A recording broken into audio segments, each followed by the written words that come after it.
Why did you? Okay, we're gonna start this episode off laughing. How's that?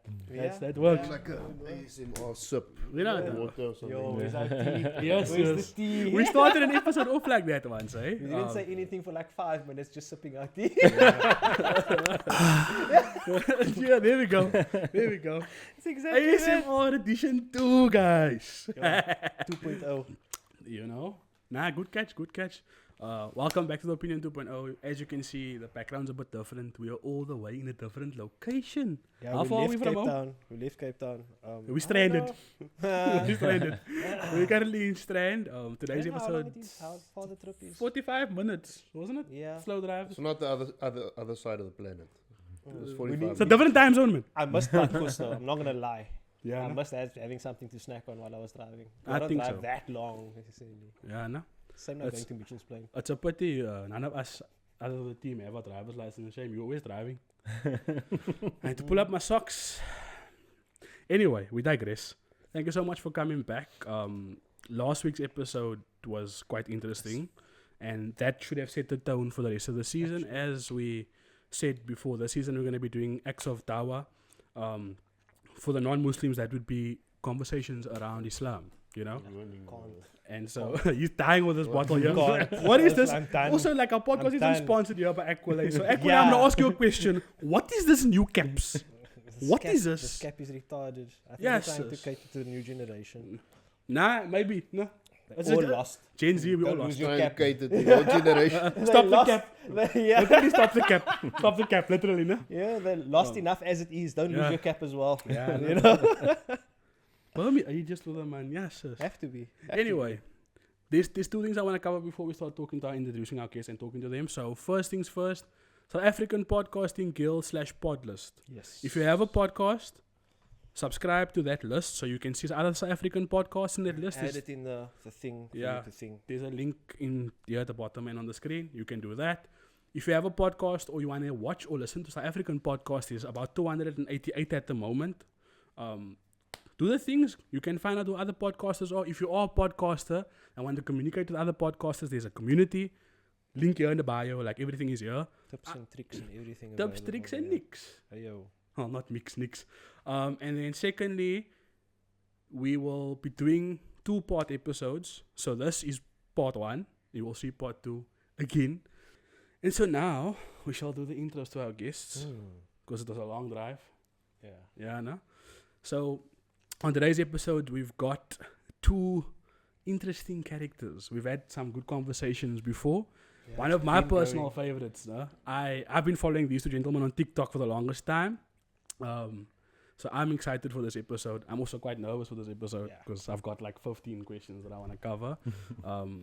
Aashiq and Hasan, shukran for coming. We appreciate Thanks for it. having us. Well, Yeah.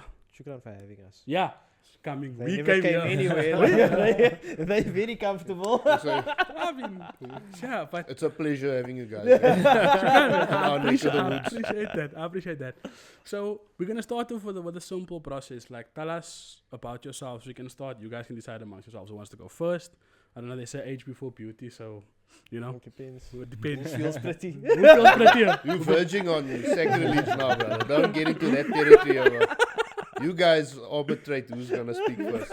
So I think we You be can the start. referee. We can start that way and work our way this way. Tell us about yourself firstly, like what do you do, and also like we'll ask you more direct questions around your content and also your lifestyle. But the first thing I want to hear from you is like your upbringing, where you went to school, how did you find yourself here today, like in Strand? Was this where you grew up? Summarize your life story. Yeah, give us like a little background on who you are. Cool, yeah. So I'm Aashiq Jackson. Legal name is Ashley. First want to say all praise to Allah and free Palestine. I grew up in around Cape Town. I was born in Sea Point. Okay. And I've been living in the Heidelberg most of my life. Like when I was 2, 3, I moved out this side. And I moved around and I work in Hout Bay, work in Townside. And born, raised Christian, been a revert for a little over a year and a half now. Okay. Alhamdulillah. Revert United. There's 3 reverts in the bowling today, no? You're the odd one out. So, like, where did you go to school? Tell us about that. Like, Primary school, jumped around quite a lot. We moved quite a lot around when I was younger. Then we settled in Somerset West. And I went to a primary school called Somerset West Primary. Okay. And I was there for most of my primary school, at least anyway. Then I went to Hottentots Holland High School, just off the N2. Okay. And I was there. And then straight out of high school, I started working. And that's when my adulthood started immediately. Yeah, if you start working immediately after high school, then it's like, okay, you're grown up now. Yeah, It's like, yeah, 'cause 100%. if you go to university, you're not. You're like, still in school, bro. Yeah, you're still in school basically, Yeah, right? yeah. So you're not really fully grown up yet, but if you start working and you hit the working world, it's like, because you're dealing not just with people that are in university, because university people are generally the same age as well. Yeah, you know? Yeah. But if you hit the working world, it's like you have somebody that's 50 that's working, then you have somebody that's 20, and you have somebody Yeah. that's 30. It's like now you're like, okay, you're having conversations with real grown With big people. Big life lessons. You And the know? first year was big life Big lessons. man thing, bro. Nah, of course, I agree with you. Okay, so you went straight into the workforce, and then we'll touch on your Revert story soon, because that's also one of the topics for today. Hasan, tell us about yourself. You know. Bismillahir Rahmanir Rahim. Alhamdulillah wa salatu salam ala Rasulillah. All praise due to Allah subhanahu wa ta'ala. And peace and blessings, salutations upon Muhammad sallallahu alayhi wa sallam, final messenger of Allah. My name's Hasan Labuschagne. As you can tell from my surname, Labuschagne. Labuschagne, yeah. That's a Boere surname, or Afrikaans surname. So yeah, I grew up in, I guess, sort of Afrikaans family, more or less middle class Afrikaans family. My mother's side of the family, even though they're Afrikaans, they, for some reason, culturally leaned more towards the English side of things. Okay. So I had kind of a mix growing up. My father's family are very traditional, orthodox Afrikaners, Boere. So that's sort of the milieu that I come out of. Okay. I grew up just 20 minutes from here, 10 minutes from here, Somerset West. Okay. Same as Aashiq. Went to school, whatever, went to university. So I didn't go into workforce straight after school. I went to university first. Okay. At some point I thought I wanted to become a lawyer, and it turned out to not align very well with my personality. Messed up a bit, was partying too much, and then eventually I got a bachelor's in international relations. Okay. And then at university I embraced Islam. We can probably talk about that a bit Oh, interesting. later. In my final year of university I became Muslim. Wow. And then few years after that, like 2 years after I graduated, got married, settled here in Strand, alhamdulillah. So, and I've been here ever since. Yeah, so you're still settled in. All settled is that. If you come to Strand, you're gonna settle. Man. Yeah, That's is the- it? Okay. You know what's crazy? What did I tell you on my way here? I was saying, like, I think I'm going to look at properties aside, maybe. But it's like, But It's- No, you gotta go on the list, brother. We got a list. You go on the wait list. man, Background checks. And it's my job interview, bring the CV. I was saying because, like, it's nice to be close to the city, to Cape Town in itself, because everything's in town. But at the same time, like, I feel like that busy life can sometimes, not corrupt you, but like slow you down, man. Yeah. So to get away from everything, like, I'm not saying this, mommy, daddy, don't get upset. I want to get away from my family and my wife's family a bit, so that, they can put in more effort to see us. Put it that way. Because now there's a convenience. There's a convenience. Yeah. And sometimes when there's conveniences, you tend to neglect relationships. Or not be present when you're actually around someone. You understand? That's Because you see them all the time. That's actually. That's you exactly take things it, for yeah. granted as well. Yeah, so I was like, maybe moving 45 minutes away from everyone would be nice, The But worst part about Strand is like getting out of Strand. how's traffic? It takes the week? No, like look, you got your usual into traffic, but getting out of Strand, I don't know. Like for Aashiq, it's probably easy because he just goes on Beach Road and then you. But I stay on the other side of town, so it takes me like 20 minutes just to get out of Strand and onto the N2. Okay. On the N2, it's fine. There's your expected traffic, but Yeah. getting out of here, because it's all like small roads and it's bumpy and it's speed bumps everywhere. So it sucks getting out of here. Can't drive lowered cars here. Damn it. Too much You speed bumps, see? man. Now they will see, oh, you have such a I'm car, gonna have you're to gonna sell lower my that car car. now. You No, have to the argue, main I'm road sorry. further down that way is like the main drag. It's like they Is it? do like quarter miles there all the time. Okay. So So I there's a know where scene I'm as well. going. So there is a scene here. there is a scene. Okay. That's interesting. I'm a part of it, but there's. That's important. I know through my own annoyance. Like, trying to fall asleep and then you're hearing like guys cutting out their cars and stuff. Is it Oh, yeah, the VTEX AK. here? You talking about the Yeah, AK? okay. Yeah. Yeah, no. Is the VTEX here also in Strand? Oh, come on, dude. There's too many speed bumps, man. Yeah, they- Yeah, but as it's just VTEX and sometimes you'll see a STI here and there. You know what I mean? It's a not lot. 20. Yeah, it's That's a too lot. much, no? There's a Too lot, much, yes, yeah. That's crazy. So I actually, first I want to say shukran to you. You encouraged me to do something I was putting off for 2 years. And now it's made me anxious. So shukran, and also because I posted parts 1 and 2 of my Revert story, the Chronicles. For people who know my history. If you knew me in 2018, scary character. Versus now, the life I've been living is different. I posted half of the story, well, like a quarter of it. And each video is like 10 minutes. Yeah. And that videos are blowing up. Yeah. And it's like, alhamdulillah, people are, obviously wishing me well and stuff like that. And it's quite interesting to hear different sides of people wanting to know, about my revert, why, what's the reason, and people's asking questions. So I first want to say shukran because, like, I didn't expect those videos to go so viral. The first video went, like, viral within 24 hours. So people were requesting part 2. Yeah. And TikTok's a lot of work. I forgot how tiring TikTok is. So, like, kudos to you for always going live. I enjoy your lives a lot. I join it most of the time. So now we're going to shift and speak about your Reverts journey. So we can start with Hasan because you all started back in uni, right? I saw a video of your TikToks where you spoke about you doing that traditional Labor Day thing at school where you switched in cultural differences. Yeah, we had like I took Latin in school. So Latin. at school you could choose like this is really back in the day. No? Not Oh.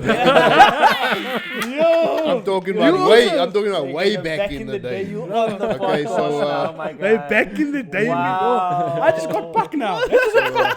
It's a Buddha pack. So I'm talking about like mid 2000s and Yeah. that's your. So if you get that response, then you know. Yeah. But Mid 2000s, I was yeah, so you 25. could choose what language you want to do. So you could choose like German, Istkosa, Latin and French, right, at our school. I took Latin.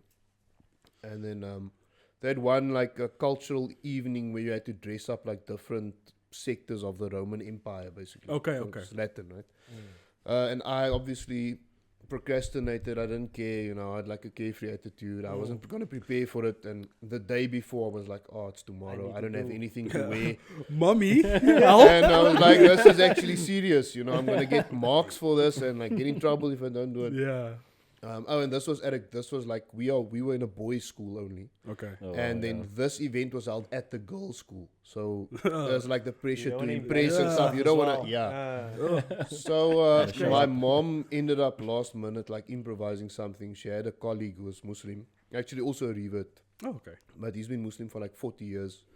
Buddha Dawood, and he was like I always used to notice this guy on Jumu'ah on Fridays. He would wear like a white thobe, white kurta, just white, and like a white kufi. He had this grey beard, right? He was quite dark of complexion, so the contrast of that Yeah. with the white beard and everything.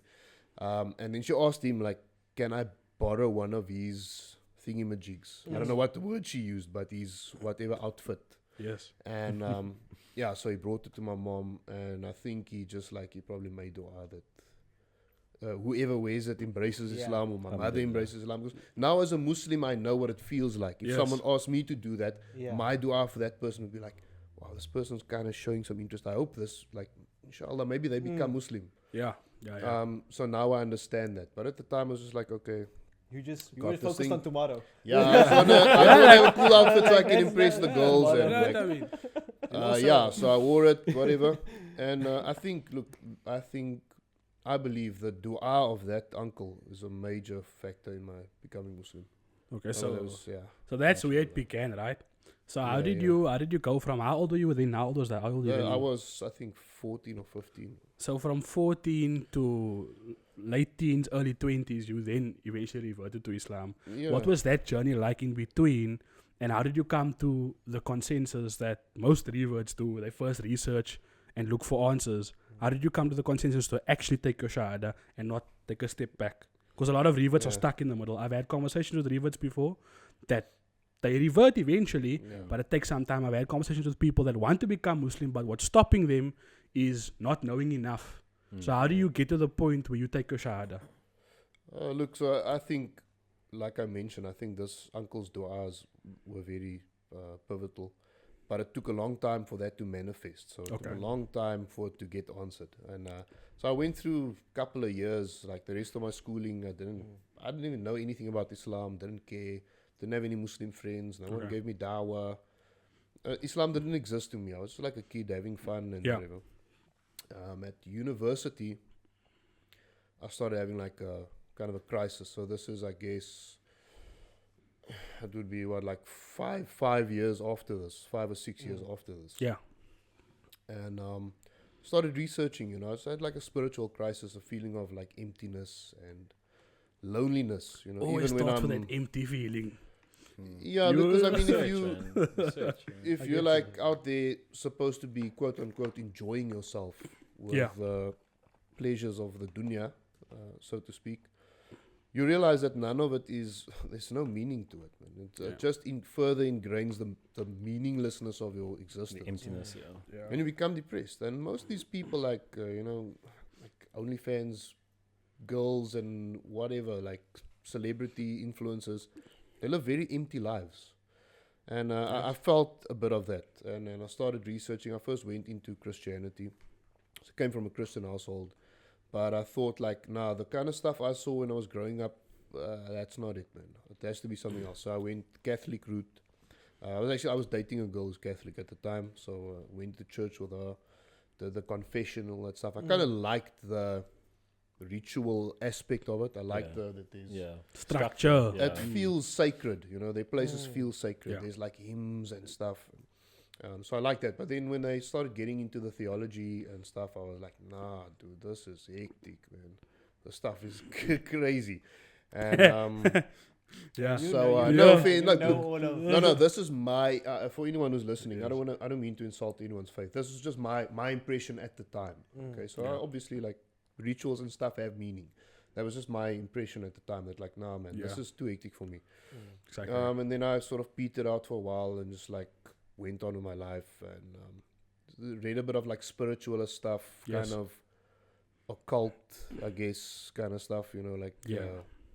Wicca, all the weird stuff. Yeah. And, Chakras nothing, and those nothing ever things, stuck, man. Nothing yeah. ever stuck. And then eventually I stumbled upon Islam. This is also like a long story. I don't want to actually include this in, but I watched you guys might remember. I don't know about you, but you guys. Again. Sorry, brother, man. You let yourself in for No, it's this. fine. Bro, you opened the door You for know, this. look, man. that's the beauty of masculine communication and friendships. Making jokes of things is actually fine.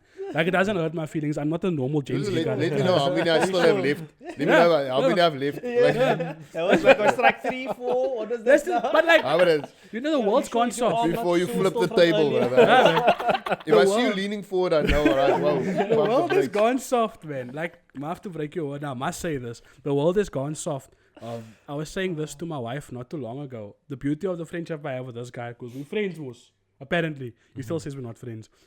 Our friendship Don't is... think so. Wait, bro, you... Yes, it's just Yeah, okay. continue. The beauty of masculine friendship is that accountability exists. Yeah. And I find that the value in that is important. So making jokes like that, it's with good intention for a good laugh. And it's not a lie. I'm way younger than all of you. Yeah. So why must I be upset if I'm younger than you? I didn't choose to be born later. It was like a low-key jab in there somewhere. I'm way younger than all of you. It's fun. Touche, nah, you got me, you That's got not me, his brother. fault. That's wisdom. That's Cool, I'll wisdom. let you have that. That's brother. wisdom. There's a lot more punches coming. It's fine. Yeah, you probably knocked me out because of the amount of benches. bro. Sleep. Just bench you like it's nothing. Yeah, sleep. Nah, Honestly. man. Like, yeah, so The Arrivals was the series on, I know the on Rivals. YouTube.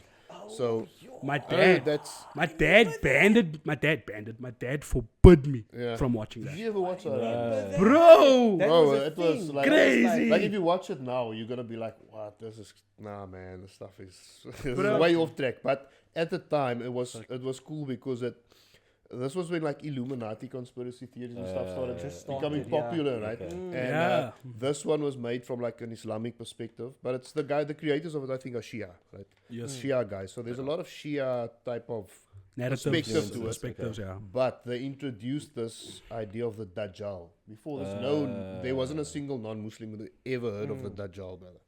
After the Arrivals, I had non-Muslim people coming up to me and being like, "Yo, are you ready for the Dajjal, bro? Are you ready for the Dajjal?" Wow. And Here's I'm the like, thing, I'm like, what are you talking about, bro? What are you what? You like on acid or something? You're tripping. Yeah, That was my literally. I thought at the time I knew nothing about conspiracy theory stuff. I was just like square, bro. I believed That was everything on the crazy, news. bro. And my non-Muslim friend comes up to me and says, "Yo, like he used to call me Casper. That's my birth name. He's like, yo, Casper, are you ready for the Dajjal, brother? You better get ready because he's coming." And I'm like, "What are you talking about?" And then he showed me this thing. After that, I was like, "Dajjal is coming and this thing."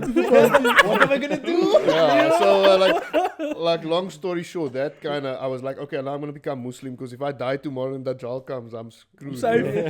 I'm safe. So yeah, that was kind of my turning point. It was the Oh, Arrivals. that's If interesting. I look back at it now, I'm like embarrassed, but it's yeah.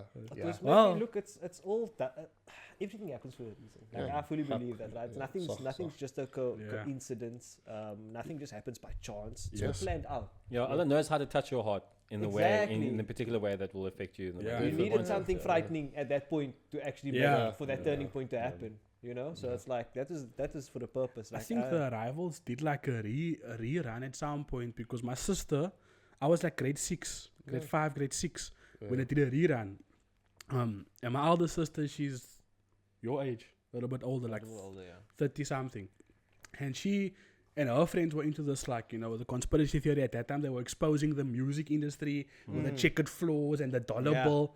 And then Yeah. I remember I, by mistake, caught a hold of her computer and I saw the series and I watched it. And I remember there being an apple on the cover. And then I watched it and I was like, this is fun. I'm going to copy this onto a flash drive and take it to my friends at school. Yeah. And I went to a Roman Catholic school. And this thing spread like wildfire amongst the grade 6s and 7s to the point where our school actually had a meeting with our parents to say, like, what are your children watching? Because, like, there's one person here that spread something and now everyone is afraid. Thought you were gonna say now they were telling the parents, what are you doing to prepare your child for the Dajjal? But, like, that's my thing, right? So my father's response to them was like, you guys should actually, you're a Christian school. You should prepare them for what's to come according to what we believe. Yeah. Because you're a Christian school. But no, you want to talk about sports. Yeah. And I, like, my dad was the only one that was like kind of contrarian to that. But what he didn't like is the fact that some of the narratives in that series was kind of pushing, like you said, now as like not so ignorant Shiism and certain things. So it's like, it's kind of different narratives.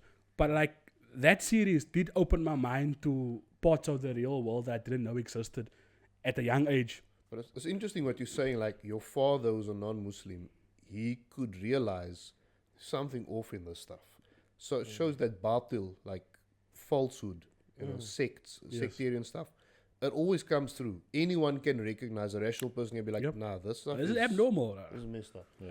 No, that's interesting. That Rivals, that's I'm gonna go watch it when I get home Yo, now. I want to YouTube that series. Yes, now, bro. right? I saw it on YouTube. That's great. actually. Really? When It's, that was what, in high school, just after high school. I was either in high school, the latter part of high school. You That probably was were in high school. yes. Spain was in high school. we that were time when we you were brought in it. high school. That's right. I think it was like 2010. Yeah, I was in high 2010 school. It was was, just after high school actually, and then it was on YouTube because we were watching it. And I was speaking to all my high school friends about it, and we Yeah, were like, yeah. "Dude," and it's like, "Did you see this episode? No, here's the link for this episode." It's like, Oh, wow, it's yeah, like, okay, yeah, I'm it was Yeah, going people crazy. waiting for new ones to drop. I or think whatever. it's probably gonna be banned now because YouTube is reconstructed. But I mean, if you find it, hey, prepare yourself. It's scary. Really, It's actually It it's is scary. scary. Yeah, if scary, you. yeah. The thing is also, I don't think like for you it would be scary at this point, Yeah. right? Because it will just tie into what you maybe already know. Mm. But if you don't know anything, it will frighten you to a certain extent. Oh wow, okay. You know what I mean? Yeah. Because it's like the way they portray it and everything, like it's like that makes sense. But if you didn't, like for me, it's like okay, it makes sense for me. Yeah. Because I was like, Yeah. I had some information on it, and it's like I am sort of a conspiracy theorist. Okay. Like, I'm, Yeah, we all are. You know, We can't Finally, talk about that on something we can camera. agree on. you know. We can't speak about that on camera because YouTube and. Yeah, you said no TikTok. limits, brother. I prepared some stuff for you. Nah, go for it. I hope I don't I mean, spoil that that's award for fine. you. You think? Inshallah. No, inshallah, you'll get the award. Amen. You'll get the award, brother. Okay, then in that TikTok live there Yeah, because we're gonna end it. yeah, we can always No, no, impose. I'm kidding, brother. You can. No, but I'm also not gonna say anything crazy. Don't worry. You can't give a whole episode to everybody. Oh, Yeah, we need to keep some of it for us. goodbye live. I'd have loved to keep it running, but at the same time, like also like we can add him to the page in the next few weeks when this episode drops. But yeah, the Arrivals was crazy. Like from what I remember, the Rivals, it's not like an original content. You know, like they take snippets from other documentaries, It's and like- stuff, It's and then they piece it together to form their kind of narrative. it's But like it's a lot of different documentaries. Yeah. Yeah, like a yeah, lot of and, different- yeah, look, there's a lot of truth in it.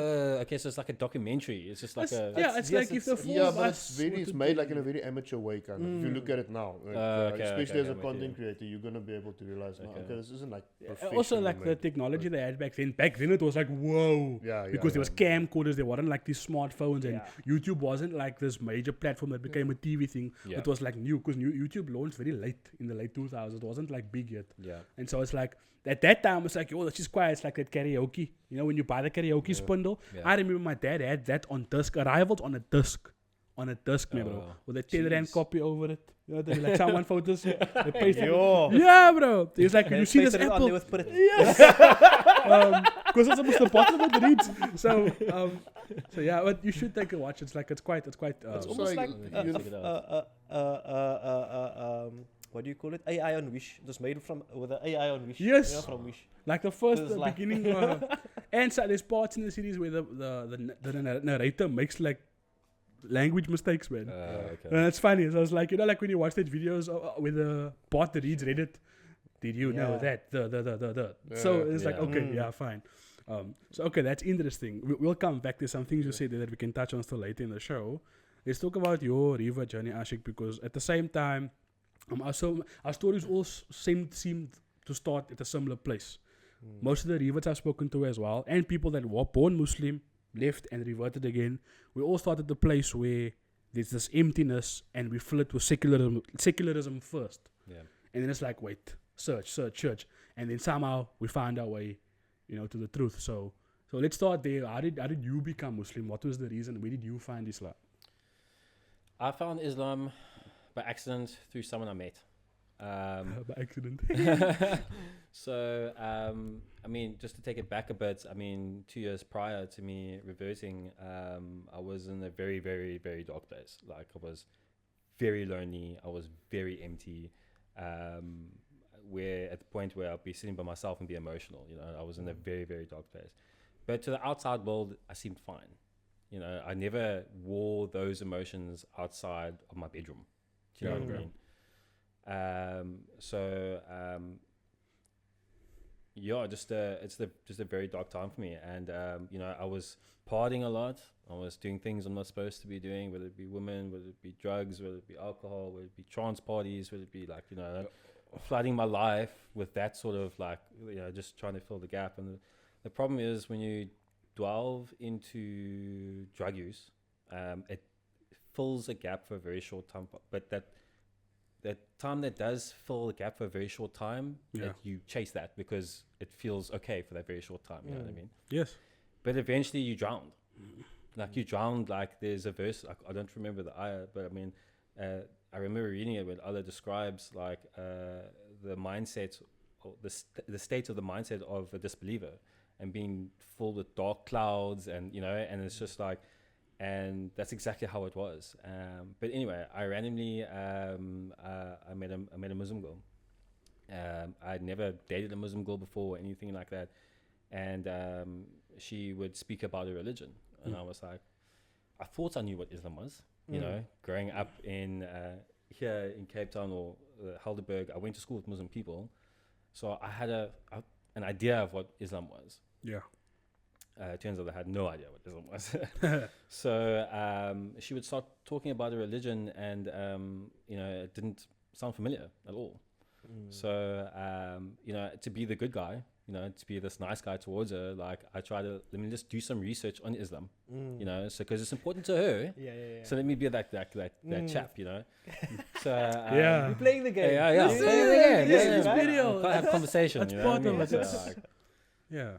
so I started doing research into Islam, and so prior to this, I was Christian, and then I became atheist. My mother passed away about 10 years prior to that, and for the duration of those 10 years, I was atheist. I moved away from Christianity because I started doing a little bit of deep diving into Christianity, and just the scrutiny, you know, the religion didn't stand up to the scrutiny. So I was like, well, you know, this doesn't make sense to me anymore. So I became atheist. And then when I had met her, I would like challenge her in a friendly way about her belief type of thing. And then, so like I said, yeah, I just started doing some research, and then the more I read, the more I found out I wanted to read more and learn more. And then something weird started happening. Then I started connecting the dots. Then while I was researching, I was like, this makes sense with this in Christianity. You know, because I still had a Christian background, so I knew a little bit about something, you know. But then Islam was filling in the gaps that no one could give me in Christianity, and then the penny started dropping slowly as I more I read, the more I started learning. I was like, that makes sense. That makes sense. That makes sense. Sounds familiar, no? Sounds familiar. That's crazy. Then I had a really profound moment where one of my buddies, he lives in Germany at the moment, in his travels in India. He was reading the Quran there, and he came across a passage where it describes, you know, the creation of the universe, the Big Bang. You know, as we should know about that, and that blew his mind then. So 20 years later, I'm busy researching Islam. He was like, dude, I don't believe in Islam, but here's something you might find like quite interesting. Like the Quran actually talks about the creation of the universe, and that moment there was my flipping point. The fact that the Quran, Allah was describing the creation of the universe that the scientists believed happened now, was like, that was it for me. Like the scientific evidence within the Quran was like too much for me. Like I couldn't deny it. So alhamdulillah, I made dua for the first time in many, many years. And I was struggling, like I said, with that anxiety, that depression. Yeah. And nothing could remove it. So I made dua for the first time, and I said, you know, Allah, if you are real, if you are really there, That dua is always the one that if you are a real type, please, like, you know, You'll just get there. I see it here, but I need some form of confirmation. You know what I mean? Yeah. Something to let you know. 'cause Yep. I mean, Just that you know, sign. You're just you looking know? for that sign. And alhamdulillah, within 2 weeks, I'm not joking, within 2 weeks, my depression, anxiety was gone. alhamdulillah. It was gone.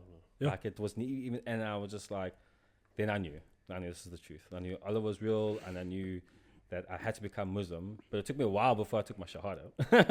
But I knew it was the truth. Islam must start growing in my heart. So like you said, like within that 2 weeks, your depression and anxiety was gone. Was it like over that 2 weeks, or did it like happen? No, over in those 2 Okay, weeks. Yeah, okay, I I didn't just- realize. You know, you mean you still got on with your day, and then one you, day I woke you up. had the realization of it, Then basically. like Okay. it wasn't like continuously in my mind. Yeah. So alhamdulillah, I woke up one day and I was like, Okay. I feel good. I feel You good. know? I'm fine. you know what I mean? Like, Yeah. you know what I mean? And but within these 2 weeks, I'm obviously still doing research. Like I enjoy doing research. Like so, funny enough, I didn't. But when I found Islam, like I haven't been able to stop. Like, because I keep finding answers. I want to what I go mean? on now, but it's 1 o'clock, so we have to pause Yeah, to make us that's salah. So that's Yeah, important. yeah. So you guys won't see this pause, but there's a pause now.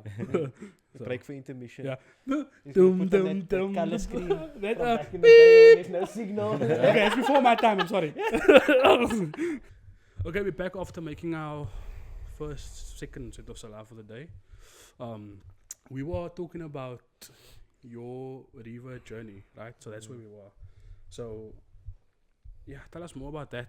You know, so you said like you had clarity on your mental health for that 2 weeks, but you still didn't become Muslim yet. Yeah. So then once I started believing Islam was the truth, right? I had another daunting thought of like acceptance.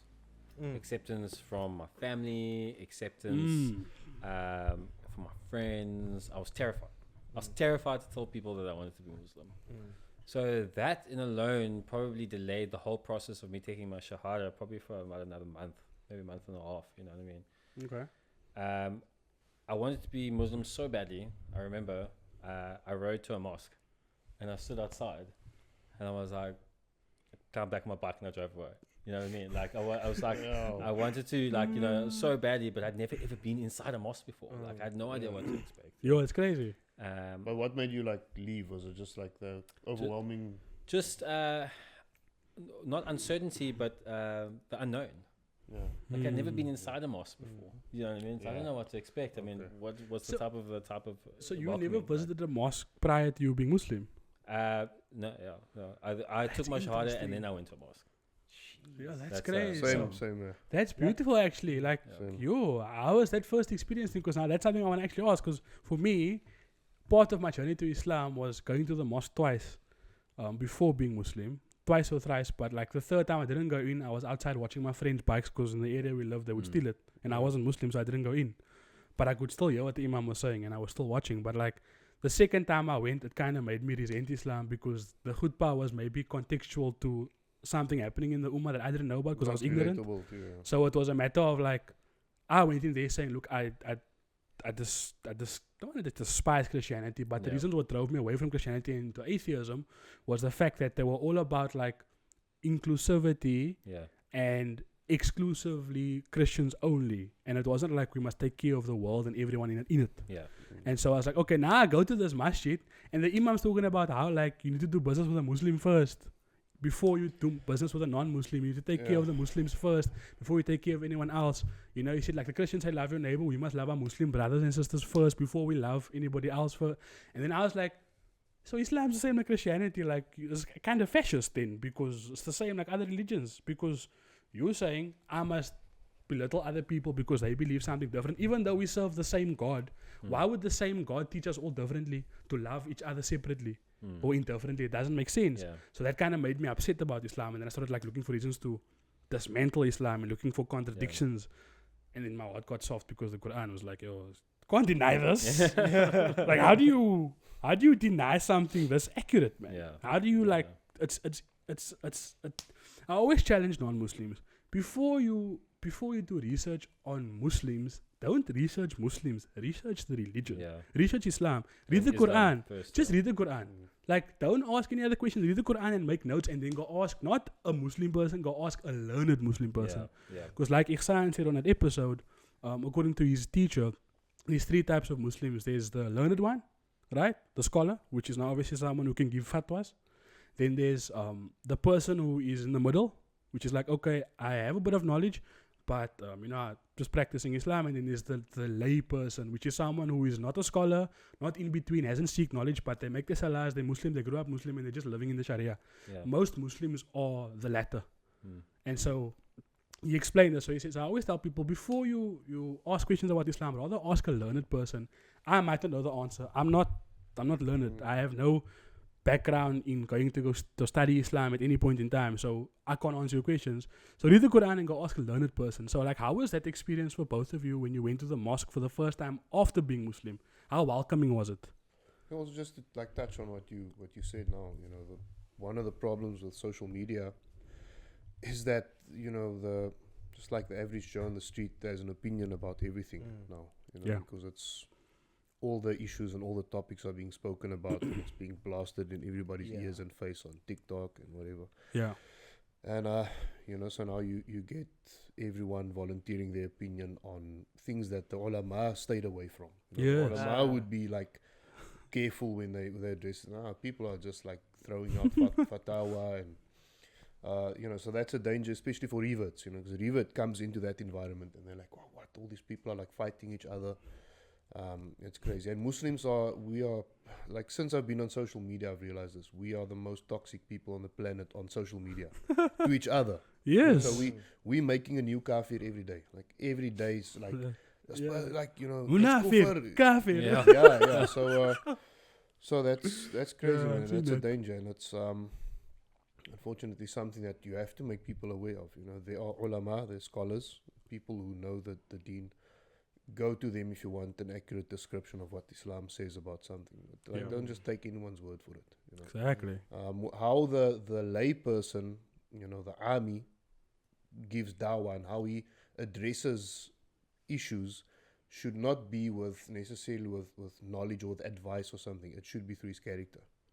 Show how you worship Allah subhanahu wa ta'ala, how you practice your Islam. Your character will show those people, oh, that's Yes. what Islam is about.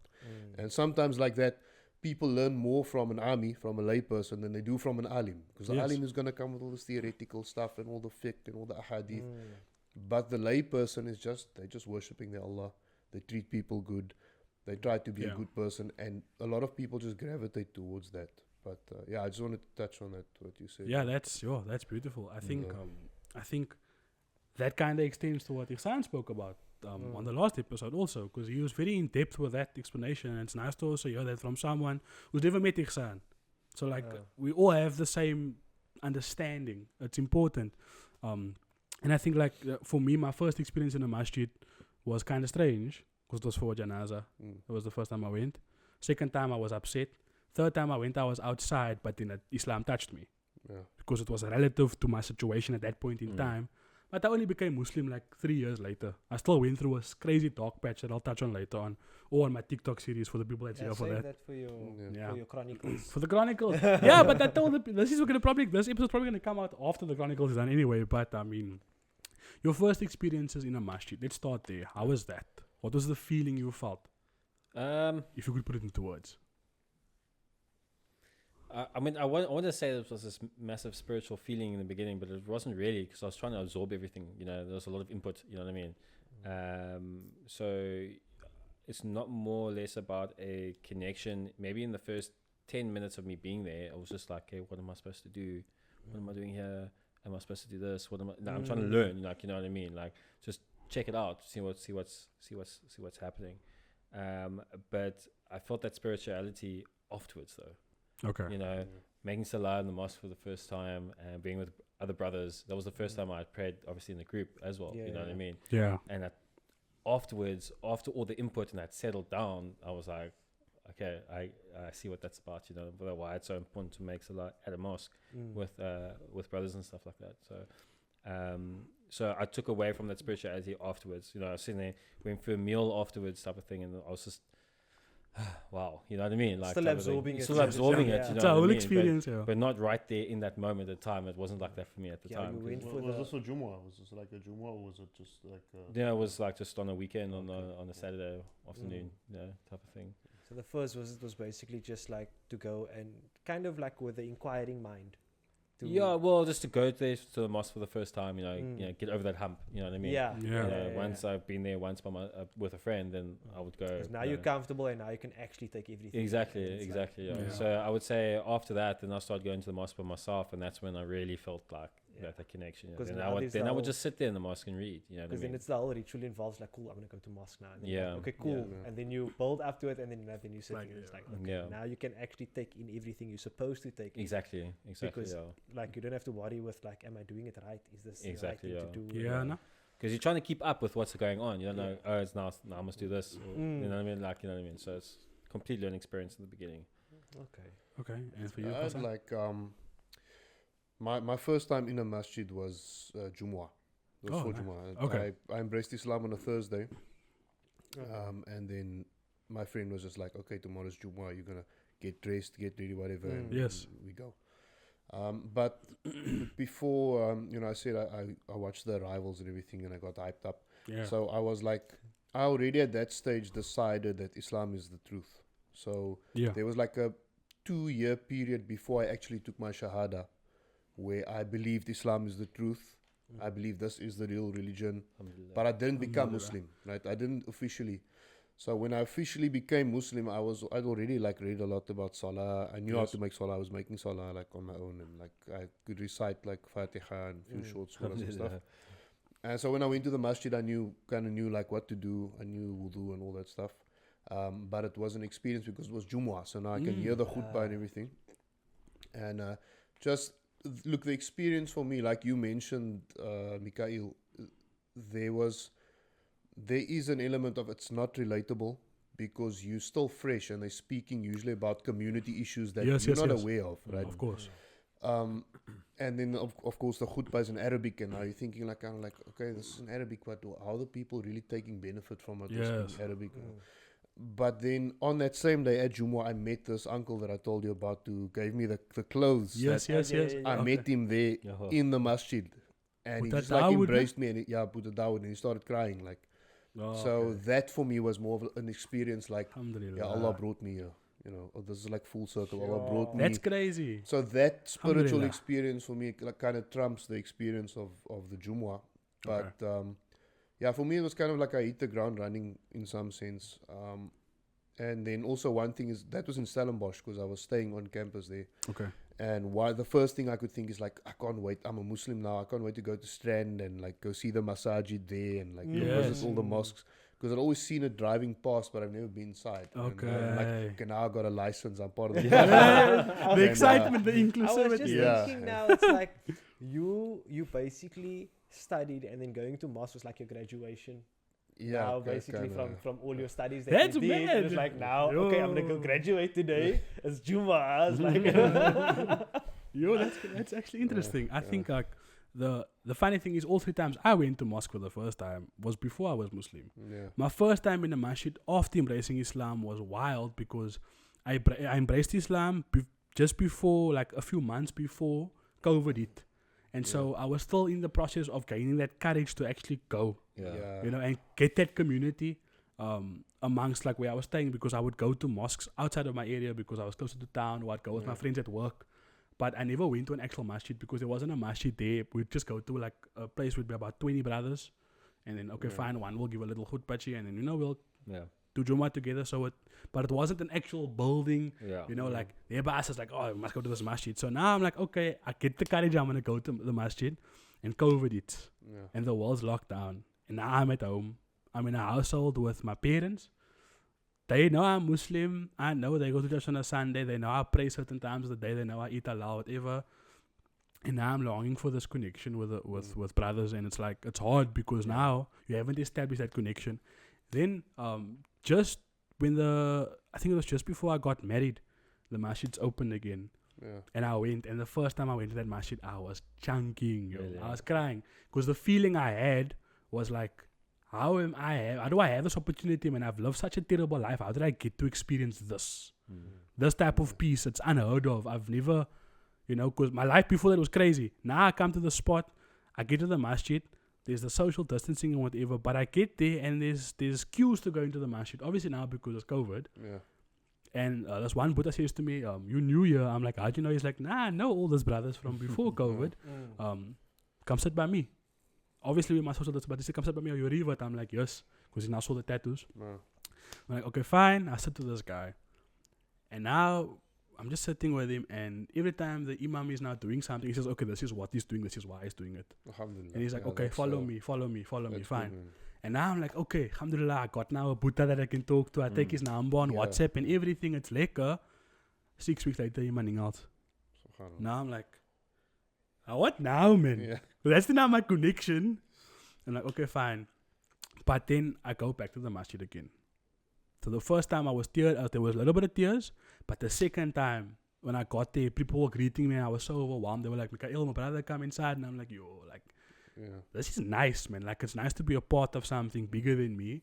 But at the same time, like, how is this place so beautiful, man? Like, and then I would just cry all the time, because I remember when I was Christian, I was going to church. I never felt that. I never felt that. Me too. It's almost like, I don't want to say a celestial intervention, but it kind of is. You have that feeling. And every time I go to mosque now, I still get that tingle. It's like, what a privilege I am to be. Alhamdulillah, I'm Muslim. I get to live this life. These people, I don't get this opportunity, man. It kind of is a celestial intervention. It is. Like the Malaika so they surround the circles of dhikr and place where dhikr is being made. Like So yours, it's so. like, So like now I struggle to not go to mosque, man. yeah. Like I want to go more and more and more. It's like work sometimes ties me up in X, Y, and Z, and I don't get to go. I was telling my wife that I made the intention to start going like for Fajr, particularly to mosque, because Fajr is always empty. Yeah, You know, that's always empty at Fajr. No one comes for Fajr, always shy there by us. It's just the middle ones. yeah. I was like, but inshallah, you know, we see how it go. We see how it go. Follow-up question. So like this episode's gonna be extremely long. So let's go with this question. No worry. What was your view on Islam when you were ignorant to it? So when you were ignorant to Islam, I know we touched on it a little bit, but like, how did you see Islam? Now I'll start for myself here. I saw Islam as a extremist religion, but an extremely rich religion. All my Muslim uncles and friends and cousins and always had the latest BM, the latest iPhone. They always looked nice. They always had good haircuts. They had the best beards. They weren't having issues growing beards in high school. Yeah, I was struggling with a mustache. I'm still struggling with a beard, you know. And now I look at these people and I'm like, wow, like you have it all, man. You have it all. So like, I want that, but like, it's also a bit extreme. Like, why are these men wearing dresses? So I spoke from a place of ignorance, and I thought to myself, like, this religion, I want to know more about it, because these people, despite what's going on a Friday, there's whole roadies filled with salah tops, man. On a Saturday, there's parties in the road, but then you'll see, okay, there's that one Buddha going, that resilience, and then they come home, they walk to mosque, they have the best cars, they have M6s, they've got like nice cars, Mercedes, the best life, Allahumma barik, you know, but they walk into mosque. SubhanAllah. Because it's a sunnah to walk to mosque. Something you should do, you know. And so now I'm like, why do you have such a nice car? Like, what do you do? I remember asking this one guy, what do you do for work? He's like, oh, I own a company. I'm like, oh, nice. What is the company? He's like, oh, no, I sell books for children. So it's a guy as an author, but he writes like little kiddies books. Yeah. And it's secular books though. But he's like, no, I make a good living and, you know, I don't have to work anymore, whatever. And I was like, oh, so that's how you afford this car? He's like, oh, no, this car was a gift. Yeah. I'm like, a gift? He's like, yeah, someone bought it for me. One of my customers bought it for me. And Yo. so I'm like, Yeah, oh. that's barakah. Man. So and then at that time I didn't understand it because I was ignorant. So now I'm like, I want this material lifestyle that you have. Because we're getting a crooked Nissan champion. Like, you know, and my topic goes to church every day. Like, he's a church man, devout Christian, but, you know, he doesn't put focus on these material things. But at the same time, like, I want that for him. Yeah. But you have it. How do I get it? And then he obviously teaches me about Islam. Okay, fine. This religion's too much for me. So what was your experience prior to being Muslim when you were ignorant to barakah and, you know, all the terms we use around our religion and tawakkul and those things? What was your take on Islam before? Well, the Christian perspective of Islam is maybe a little bit hostile in the sense, like, you know what I mean? Not necessarily my family it wasn't around terrorism or anything like that. That was just more like media that influenced that type of thought, you know what I mean? But what I was taught through a Christian belief was that Muslims worshipped Muhammad, peace and blessings be upon him. So that's usually the standard belief around closed Christian communities. Yeah, I got into that one a couple of times. Yeah, so they don't realize, like, because they don't know who the Prophet is. They have no idea who he is and what he did.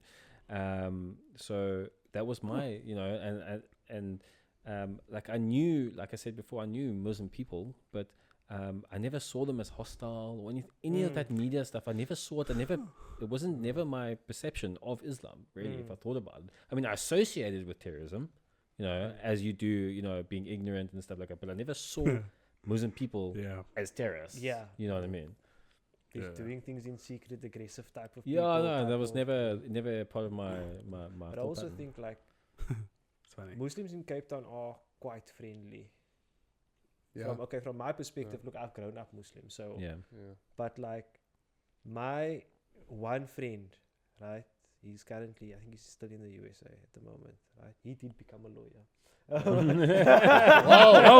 Yo! Hit you with a zinger out of nowhere. Yeah, I wasn't even picking on you. No, I just came to mind now that you always became a lawyer. Yes, sir. Shoulda. Yo. And I think maybe that's why he's not Muslim at the moment. Alhamdulillah. Alhamdulillah. Good recovery. No, so I just said because Alhamdulillah, he's- someone who's not Muslim. Allah guide him, No, inshallah. but the thing is like in high school, right? He never. All his friends, like our whole clique, were all Muslim except him. The boys. And we all, almost all the time, message him, now when? Like, Now when it's just a then? matter of time now Yeah. because When? we still, like, we're still all fairly close. And it's like, dude, you're the only one out of us. It's like, Yeah. so when?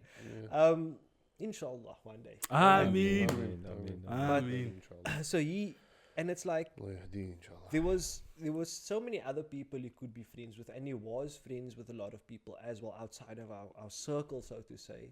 But it was always just us still. He still Yeah. always came back to just being our friend. It's like, cool, there are other people, and yes, we all got out together sometimes, whatever. But like for the most part, on the weekend, he's chilling with us. Okay. Yeah. You know what I mean? It's like there must be a reason for that, and why you're not, chilling with people where you have the freedom to do things, like you would usually do with, like, for example, your Christian friends and so Yeah. on. Or your secular But friends, now, whatever, now you're sitting here with us.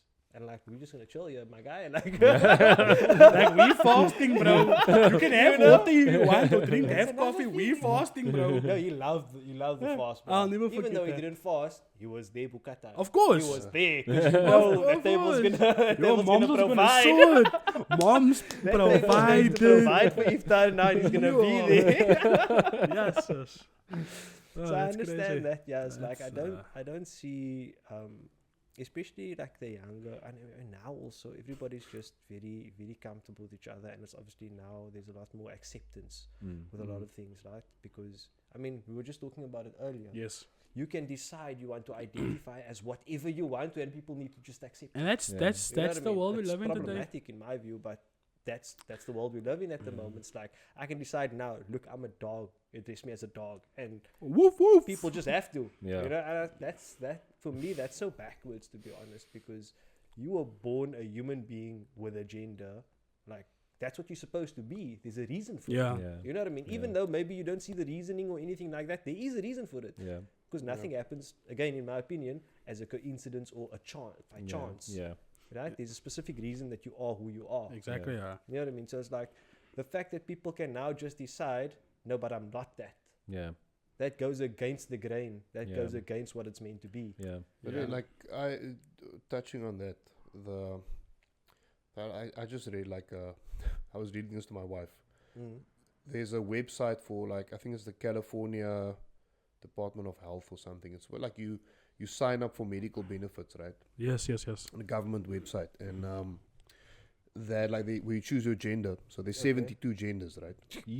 So, but listen to I'm going to tell you like what my favorite one also is. So there's like sort of like asexual, right? And then there's like Akikachu sexual, like all this weird stuff. And then they get to like B, then there's bisexual. There's stuff like what's the other ones? But like my favorite one was brother boy. That's like a gender. Brother boy, and then there's one that's just boy, BOI. Boy. Boy. Boy. So I was like, I'm a brother boy. Then there's But like, demisexual, like D, there's demi-femme, demi-guy. Then you get to like, what is the other one? Aggressive. What is just aggressive? What One even is just that? aggressive, bro. A'udhu billah. How What is is So, that this? even a gender? Like, how? Yeah, so But- it's gotten out of control, man. But there bad. is like, look, I've had this Yeah. conversation with someone who's like a teacher of mine, not a Shari'i teacher, but like an academic, and he's a feminist, right? So male feminist guy. How does it but- work? But no, he's a scholar of feminist literature, right? Okay. So we Okay. were talking about That's gender, like controversial. the gender and stuff, right? So he explained to me how it works, the idea that gender is a social construct.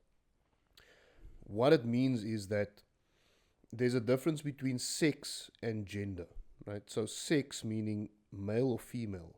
Okay. And there's basically, you could say 3 sexes, right? So there's male, female, and intersex. So I look at everything from the perspective of Sharia and of Islam, right? Yes. Because that's my worldview. So I approach Same. whether it's feminism, whether it's red pill stuff, whether whatever.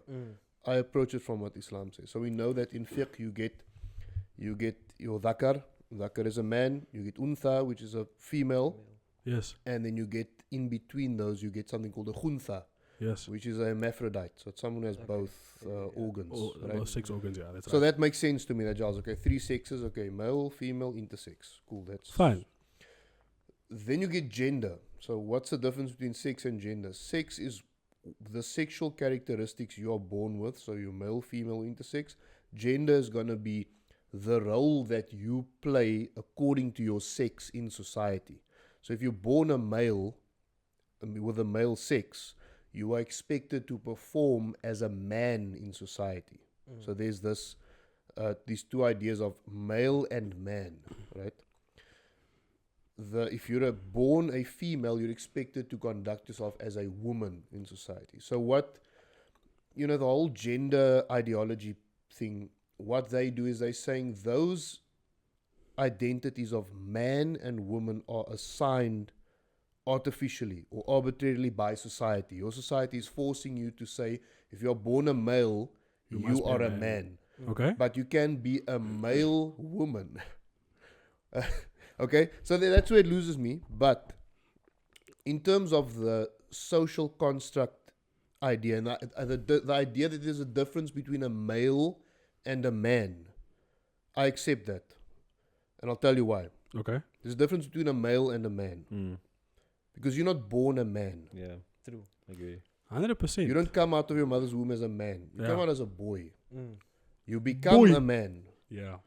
So in Islam, you get what we call dhukura, maleness, being a male, Yes. and rujula. Rujula is being a rajul, being a man. Okay. So for me, that gels with Islam, that you have to become a man. Yeah. You can't just say, I'm a man. Exactly. Where's the proof that you're a man? The same thing with a woman. Yeah. You can be born as a untha, but where's the proof of your womanhood? So that femininity is it's a social construct in the sense that it's something upheld by society. Society has a kind of norm that it expects. Okay. But the difference is, the construct for us doesn't come from society. The construct for us comes from Allah subhanahu wa ta'ala. Exactly that. Yeah. I get that. Sorry It's for like- that. No, that's perfect. Knowledge drop. That's perfect. That's perfect, and I'm gonna tell you why it's perfect. Because if you watch the show and you see that whole part, you'll probably get upset, which is fine. That we're all Muslims here, and that's the substance of our beliefs. Everything we do, and we've spoken about this before, many Hasan has addressed this before on our show, everything that we live our lives by is according to our deen, our religion. And at the same time, like, Islam is for everyone, but you have to choose, So I agree with that statement simply because I don't live my life according to societal norms. If I was living according to societal norms, I'd be a woke boy now at 24. Brother boy. What is the average 24-year-old doing today? Yeah. On Twitch, playing video games and subscribing to OnlyFans. Yeah. Right? I am married and I have 3 children. Alhamdulillah. Alhamdulillah. And I think, does that make me a man? I'd like to think so. Because I'm providing for other mouths to feed as part of my responsibilities as a husband and a father. That's the word. Yeah, exactly. That's And I think like that's important. So that's what my religion says. Also, our religion says about being a husband and a father. There are certain things you have to fulfill that you can do as a man, not as a boy. Yeah. And that's important. So the whole gender thing, like we never touch on that. We never speak about that because it can push buttons. But what's important, like we said at the beginning of the series, we are focusing this season on Dawah and Islam. So put it on your bread and eat it. So I think like that's why I was saying like that is the word, because I think what you were saying now, Hasan, about the fact that like you have to become a man, and I think that only happens once you start taking on those responsibilities that a man has. Yeah. And once you're able to take on the responsibilities and actually still and be successful in that, then it's like, cool, now I'm a man. Like you were saying now. Yeah. You took on the role of being a man by providing, having a wife, providing for them and so on. And in accordance with Islam, that is what a man is supposed to do. Yeah. So therefore now, you are a man. I think young accountability man. has a lot. A young man. Thank you. Thank you for the reminder, sir. But okay, that's It's quite all interesting. like accountability is a major positive.